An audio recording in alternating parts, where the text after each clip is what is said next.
Welcome to Trendy Sports News. Kindly subscribe, like, share, and comment. Thank you. Former Liverpool manager Jurgen Klopp has claimed that he snubbed the chance to replace Sir Alex Ferguson at Manchester United. Klopp revealed this while speaking on Steve Bartlett's Diary of a CEO podcast on Monday. The German left Anfield in the summer of 2024 after 9 years at the club, but United had approached him in 2013 while he was still at Borussia Dortmund. United tried to approach me. It was wrong time, wrong moment, Klopp said. I had a contract at Dortmund and wouldn't have left for anybody. They wanted a new manager and I was one of a few options, I think. When asked if he turned United down rather than the other ways around, Klopp replied, yes. He then added, there were some things in the conversations that I didn't like. The idea was that big. We get all the players we want. We get him. And I was sitting there thinking, this is not my project. It was the wrong time. But on top of that, it was not my project. Meanwhile, Klopp has dropped a big hint that he could return to the Premier League. The German has, however, insisted that he does not miss coaching. Klopp left Anfield after 9 years in the summer of 2024. The 58-year-old, who was replaced by Arne Slot, cited fatigue as being one of the main reasons why he walked away from the dugout. He now works as the global head of soccer for Red Bull. Quizzed by the Diary of CEO podcast on what his future looks like, Klopp said, I said I will never coach a team in England again. That means if it's Liverpool, theoretically it's possible.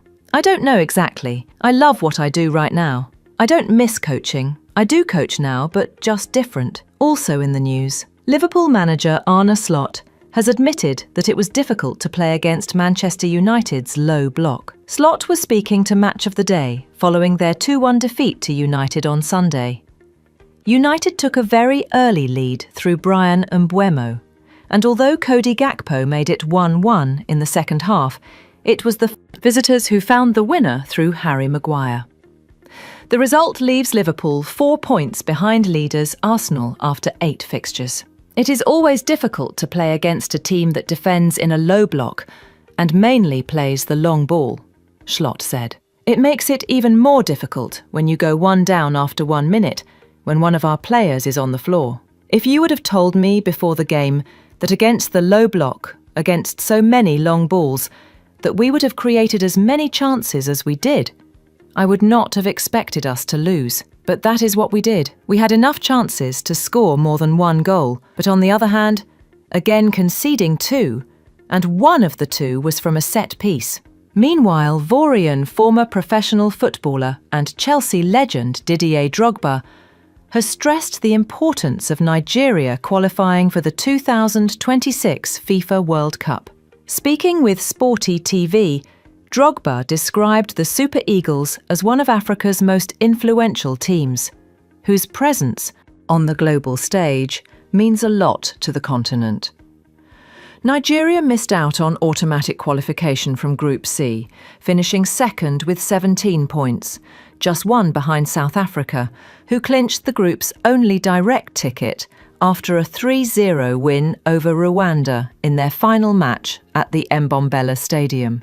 Despite their earlier setbacks, the Super Eagles ended their campaign on a high note, recording a 4-0 win over Benin Republic in Uyo last Tuesday to revive their hopes of reaching the Mundial. The team will now face Gabon in the semi-finals of the African playoffs on November 13th, with the winner facing either Cameroon or DR Congo for the continent's sole intercontinental playoff slot in Mexico, March 2026.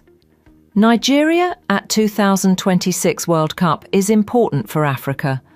Drogba appealed for patience from Nigerian fans, noting that the team remains one of Africa's brightest hopes, despite inconsistent performances. It would be nice if they qualify, because to have Nigeria in a World Cup is very important for Africa, Drogba said.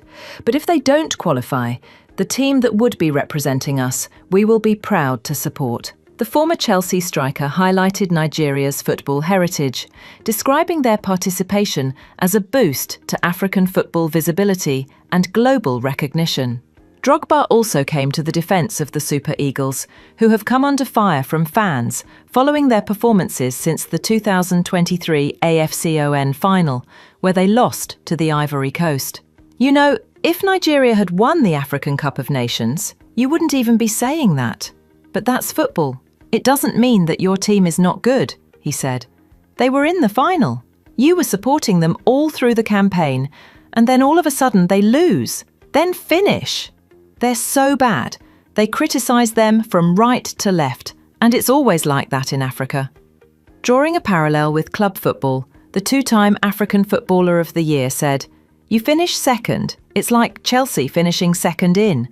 The Premier League, like it doesn't count, Drogba praised the current generation of Super Eagles stars, insisting they deserve recognition rather than criticism. That's the level of expectation because you have won before. You have Victor Osimhen and Ademola Lookman, both Ballon d'Or winners for Africa. You have a team that can perform. But then you have opposition. You think the other team, because it's Nigeria, they're going to sit like this. The Ivorian icon said the Eagles' challenge was not ability, but consistency and belief, adding that Africa needs its best teams, like Nigeria. Also, Manchester United legend Rio Ferdinand has backed Arsenal to lift the Premier League title this season, saying Mikel Arteta's side are finally ready to take the crown after years of near misses. Speaking after Manchester United's dramatic 2-1 victory over Liverpool at Anfield, Ferdinand said the Gunners' time has come, insisting they will not settle for second place again.